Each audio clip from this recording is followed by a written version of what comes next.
The ANC's Gauteng conference has reconvened in Ekurhuleni. We saw it, of course, reconvening earlier on today. This is after failing to complete its work 2 weeks ago. This weekend, they'll elect provincial executive members and discuss policies.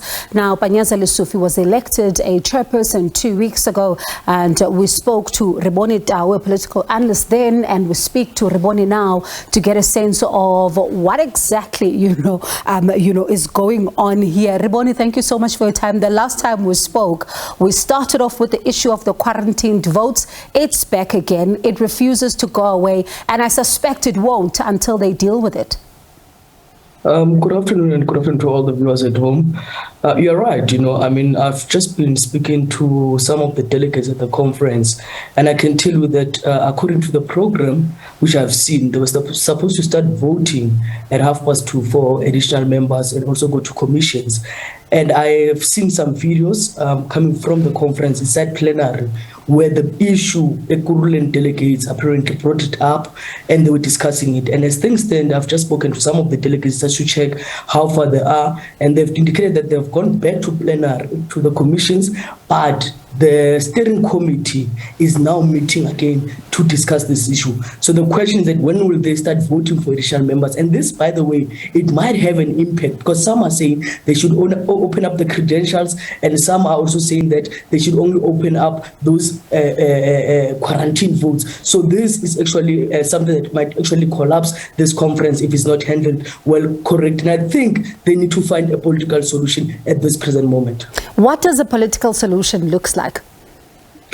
From my analysis, what I think should happen right now, because TK was elected as the provincial secretary, so there's a vacant post in Ekurhuleni. And I think what they will have to do is probably go to those other comrades from the other faction to say, listen, we'll give you the position of provincial secretary, because they're still to go for an RGC to replace the position, or to find someone to take over the position that TK has left in that regional secretary. And they still have also, according to the constitution, they can also co-opt, I think, 3 or 2 members within the RSC. So they can also say that, listen, guys, we'll also include you into the RSC for the co-option. So they will have to really have to find each other politically, because if they don't do that, they've got a challenge of finding that this process might be very difficult for them to move forward. And in an interview with the SABC's Samgele Masego, ANC Gauteng chair Panyaza Lesufi says that they're so impatient with the manner in which the NEC is taking its decision, says everything must wait until the NEC meets, and he even cites this issue of these quarantine votes, saying things take too long in order to be dealt with. This also adds to the negative perceptions that continue to fuel what possibly happens behind closed doors, does it not? I think one must start by saying it is for the first time that the NEC of the ANC, in the history of the ANC, to meet, to discuss 5 branches. This has never happened. There is always what we call in the ANC the dispute committee that deals with such issues. And I know that even in that NEC meeting, some of the leaders were saying, why are you calling us to discuss 5 branches when there are so many challenges facing the country? This is something that has never happened. And that they were not able actually to, 86 people were not able to resolve on the issue of 5 branches. That clearly shows that there is lack of leadership within the National Executive Committee of the ANC. Now, the SACP's Joe Mbisi is saying earlier on that he wants to propose that the ANC gets rid of the one-man, one-vote system. He says that this is to eliminate the headache of vote buying, as well as the slate politics, which have become, quite a headache for the party. Could this help at all? This is not a new discussion. We can go back to 2017. Eastern Cape at the time did also want to make such a proposition to the conference of the ANC, but it seems like it did not find expression, because you must remember that people who are used to a particular system and how they get away when they get elected, they will not agree, so there will be a pushback. But I think at this present moment, ANC, because some of these delegates, you must remember, they might get a mandate from the branch, but once they are there, they can decide the way they want to and move with a particular faction that they would want to, because the buying of the votes. So I think it will be in the best interest that discussion that was there in 2017, which was brought to the table by the Eastern Cape province, should be engaged at this conference again of the ANC. And this also will then talk to the renewal of the ANC. It sounds like, though, from what you're saying then, Rebone, is that we have not seen the last of slate politics, given what we're seeing play out in the public domain. The policy conference is also coming up, and he's hoping, John Pisi, that is, they deal with this particular issue. But in the lead up to December, you don't see it going away at all.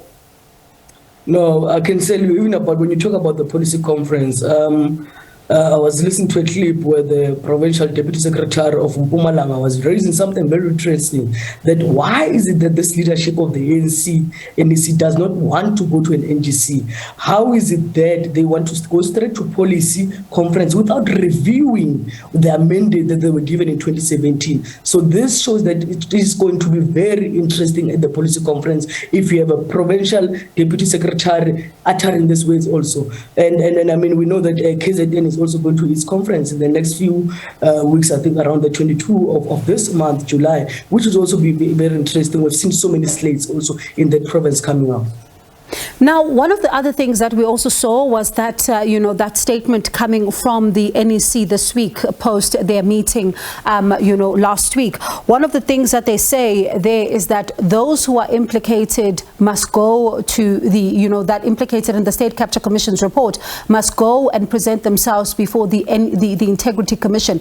At the same time, it talks about how it's going to be reviewing some of its policies, cadre deployment inclusive, of some of these policies that will be reviewed. I wonder if you think, given the state of the current ANC, is it going to be able to deal with these issues in an honest and an open way, as its NEC statements says it's going to? I don't think so. And I think, let's be honest, the Integrity Committee continues to take decisions. Like, for example, I remember they said the Deputy Minister of Finance, David Masondo, must step aside, and he has not. He's still in that position. He's still the head of the political education. So even the Integrity Committee must remember that either way, whatever they say, are merely recommendations which must go back to the NEC. So the NEC is both the referee and the player, and the ANC itself it finds itself in a very difficult position, because the ANC as an organization benefited, and we saw with Bosasa, the war room for elections, how it was funded by Bosasa. So how are they going to deal with this thing? Will be very interesting. And finally, very briefly, let's then look at the growing calls for the president to step aside pending the Phala saga. Some are saying that he doesn't even need to be guilty. They just want him to step aside to allow for investigations to continue. What do you make of these growing calls? Do you think it's time that he steps aside, because the nation says that it's still waiting for him to say exactly what he knows and take the nation into his confidence? When you speak of that, a few months ago in April, the exact date, the 22nd of April, I wrote an article when I was arguing what Zweli Mkhize, the then Minister of Finance, did is something that is not common in the ANC, where he even took a leave of absence and then later resigned, but then he did step aside. And this is something that ANC leaders, if they are really serious, about the organization and the state, they should, step aside while they're clearing their names, because they can never.